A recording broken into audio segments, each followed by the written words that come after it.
अस्सलामुअलैकुम वरहमतुल्लाहि वबरकातुहू। स्वागत है आप तमाम स्टूडेंट का आपके चैनल सदाए वक्त में। सो प्यारे बच्चों, कैसे हैं? उम्मीद करता हूँ सब बच्चे खैरियत से होंगे। तो चलिए प्यारे बच्चों, आज की इस क्लास को फटाफट स्टार्ट करते हैं। प्यारे बच्चों, आज जो आप लोगों का क्लास होने के लिए जा रहा है ये वस्तनिया परीक्षा 2025 सब्जेक्ट है हिंदी पार्ट 17 क्लास। ठीक प्यारे बच्चों, आज जो हम लोग पढ़ने वाले हैं ये संज्ञा के बारे में पढ़ने वाले हैं। ठीक प्यारे बच्चों, हिंदी व्याकरण संज्ञा के बारे में पढ़ने वाले हैं।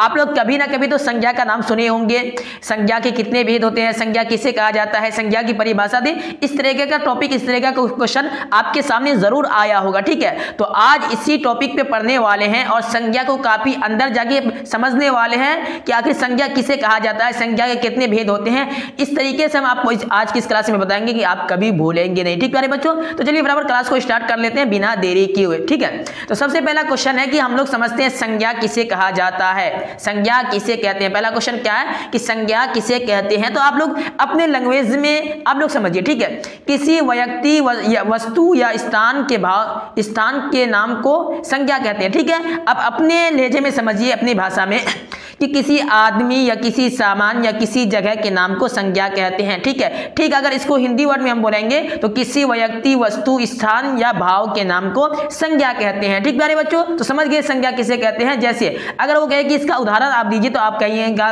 राम, रहीम, पुस्तक, उसके बाद लज्जा, इसी तरीके से गया, यानी कि आप जगह का नाम बोल दीजिएगा, स्थान का नाम, किसी व्यक्ति का नाम, किसी या आदमी का नाम या भाव वगैरह किसी चीज का भी नाम आप बोल सकते हैं। ठीक प्यारे बच्चों, तो अब ये समझ गए संज्ञा किसे कहते हैं, किसी व्यक्ति वस्तु स्थान या भाव के नाम को संज्ञा कहते हैं। अगर व्यक्ति वस्तु स्थान या भाव आपको ये याद नहीं रहता है तो आप यूं समझिए संज्ञा किसे कहते हैं, नाम, किसी इंसान के नाम को, किसी सामान के नाम को, किसी जगह के नाम को संज्ञा कहते हैं। संज्ञा का उदाहरण देने के लिए अगर आपको कहा जाए तो आप किसी व्यक्ति, किसी इंसान के नाम को बता दीजिएगा या किसी सामान के नाम को बता दीजिएगा या किसी जगह के नाम को आप बता दीजिएगा। ये संज्ञा का उदाहरण हो गया है। संज्ञा किसे कहते हैं, किसी व्यक्ति वस्तु स्थान या भाव के नाम को संज्ञा कहते हैं। संज्ञा का उदाहरण भी हम आपको दे दिए।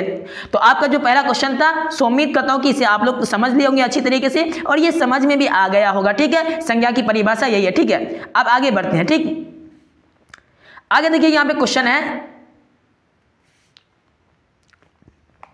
संज्ञा के कितने भेद हैं प्रत्येक की परिभाषा लिखे एवं उदाहरण दे। तो सबसे पहले आप लोग बताइए कि संज्ञा के कितने भेद होते हैं। ठीक है, अगर आपको मालूम है तो आप लोग थोड़ा कमेंट करके बताएं ताकि हमें भी मालूम हो कि कौन कौन से स्टूडेंट है जिसे पहले से संज्ञा के बारे में मालूम था और संज्ञा के भेद के बारे में भी मालूम था कि संज्ञा के कितने भेद होते हैं। ठीक है, तो आप लोग फटाफट कमेंट करके बताएं संज्ञा के कितने भेद होते हैं। 5, 10, 15, 20, 25, 30 जितना होता है आप लोग बता दें कमेंट करके, हम तो वीडियो के आगे बताने ही वाले हैं। ओके, तो यहाँ पे देखिए संज्ञा के कितने भेद होते हैं प्रत्येक की परिभाषा लिखें और एवं उदाहरण दे। ठीक है, एवं यानी कि और उदाहरण दे। तो यहाँ पे समझिए सबसे पहले उत्तर, संज्ञा के निम्नलिखित 5 भेद हैं। क्या है, संज्ञा के निम्नलिखित 5 भेद होते हैं। कितने?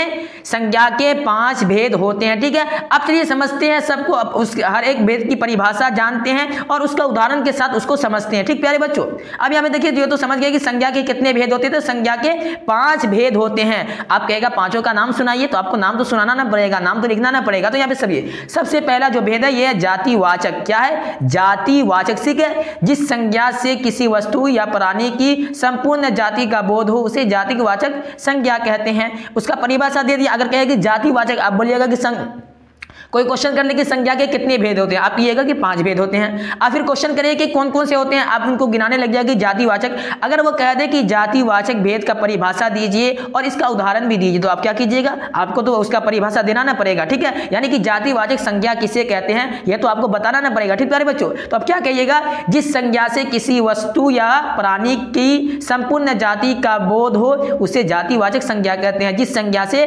किसी वस्तु या प्राणी का संपूर्ण बोध हो उसे जातिवाचक संज्ञा कहते हैं। जैसे गाय, पुस्तक, नाव, मोटर। ठीक है, ये उदाहरण हो गया है और ये संज्ञा किसे कहते हैं तो इस संज्ञा के बारे में बता दिया गया, ये इसका परिभाषा है। ठीक है, समझ गए। सबसे पहला कि जातिवाचक संज्ञा, जिस संज्ञा से किसी वस्तु या प्राणी की संपूर्ण जाति का बोध हो उसे जातिवाचक संज्ञा कहते हैं। जैसे गाय, पुस्तक, नाव, मोटर वगैरह इत्यादि। ठीक है, अब इसे बता दीजिएगा। ठीक है, आप सेकंड नंबर का, ठीक है, फर्स्ट नंबर तो आप बता दिए संज्ञा। अब यहाँ की सेकंड नंबर में वैयक्तिवाचक संज्ञा, वैयक्तिवाचक संज्ञा, ठीक है। अब कोई क्वेश्चन ही कर ले कि वैयक्तिवाचक संज्ञा किसे कहते हैं या वैयक्तिवाचक संज्ञा का परिभाषा आप दे, ठीक प्यारे बच्चों। तो आपको किस तरीके से देना है वो यहाँ पे समझिए, ठीक है।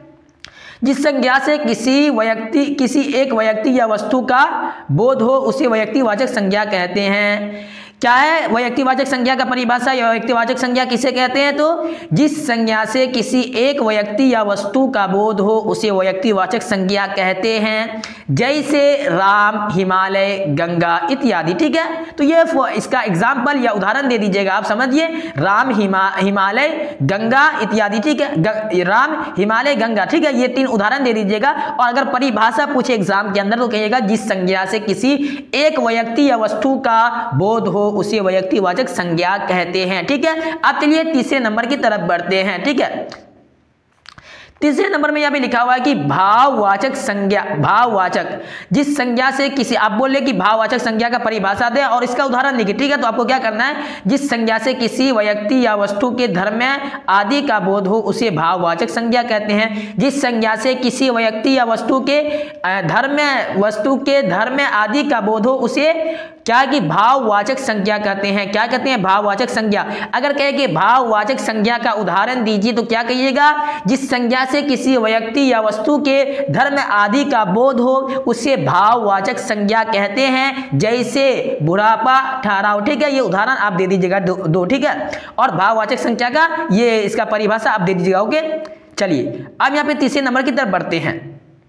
यहाँ पे चौथे नंबर में यहाँ पे देखिए कि समूहवाचक संज्ञा, ठीक है। क्या है कि चौथे नंबर में समूहवाचक संज्ञा, जिस संज्ञा से पदार्थों के समूह का बोध होता है उसे समूह का बोध होता है। यहाँ पे गलती लिखा हुआ है जी, यहाँ पे यूँ समझिए कि समूहवाचक संज्ञा का अगर परिभाषा आपको देने के लिए कहा जाए तो यहाँ पे देखिए जिस संज्ञा से पदार्थों के समूह का बोध होता है उसे समूहवाचक संज्ञा कहते हैं, ठीक है। आपको ये नहीं लिखना है, ठीक है। यहाँ पे देखिए डबल लिखा चला गया है, आपको ऐसे लिखना है, जिस संज्ञा से पदार्थों के समूह का बोध होता है उसे समूहवाचक संज्ञा कहते हैं। क्या कहते हैं? उसे समूहवाचक संज्ञा कहते हैं। ये इसका क्या हो गया, ये परिभाषा हो गया। इसका उदाहरण आपको कैसे देना है, सेना, भीड़, वर्ग इत्यादि, ठीक है। तो ये आपका ये उदाहरण हो गया है और परिभाषा ये हो गया। कोई पूछे कि समूहवाचक संज्ञा किसे कहते हैं, तो जिस संज्ञा से पदार्थों के समूह का बोध होता है उसे समूहवाचक संज्ञा कहते हैं, ठीक प्यारे बच्चों। अब चलिए 5वें नंबर की तरफ बढ़ते हैं। 5वें नंबर में यहाँ पे लिखा हुआ है कि द्रव्यवाचक संज्ञा, जिस संज्ञा से किसी द्रव्य पदार्थ का बोध होता है उसे द्रव्यवाचक संज्ञा कहते हैं, जैसे दूध, सोना, पानी इत्यादि, ठीक है। तो ये 5 हो गया, ठीक है। तो संज्ञा कितने हैं, संज्ञा के कितने भेद है, तो संज्ञा के 5 भेद है, ये आपको मालूम हो गया। संज्ञा किसे कहते हैं, तो किसी व्यक्ति, वस्तु, स्थान या भाव के नाम को संज्ञा कहते हैं, ठीक है। ये भी समझ गए आप। संज्ञा के कितने भेद है ये भी समझ गए और हर भेद का परिभाषा लिखे और उसका उदाहरण दे, ये भी आपको पढ़ा दिए, ठीक है। अब यहाँ पे देखिए तीसरा क्वेश्चन क्या करा आपसे, ठीक है। तीसरे नंबर का क्वेश्चन क्या करा, यहाँ पे देखिए तीसरे नंबर का क्वेश्चन करा कि संज्ञा के भेदों को इसको उदाहरण से लिखिए, 14 उदाहरण से लिखिए। उदाहरण लिखना चाहिए। तो क्या है कि संज्ञा के भेदों को उदाहरण से लिखे।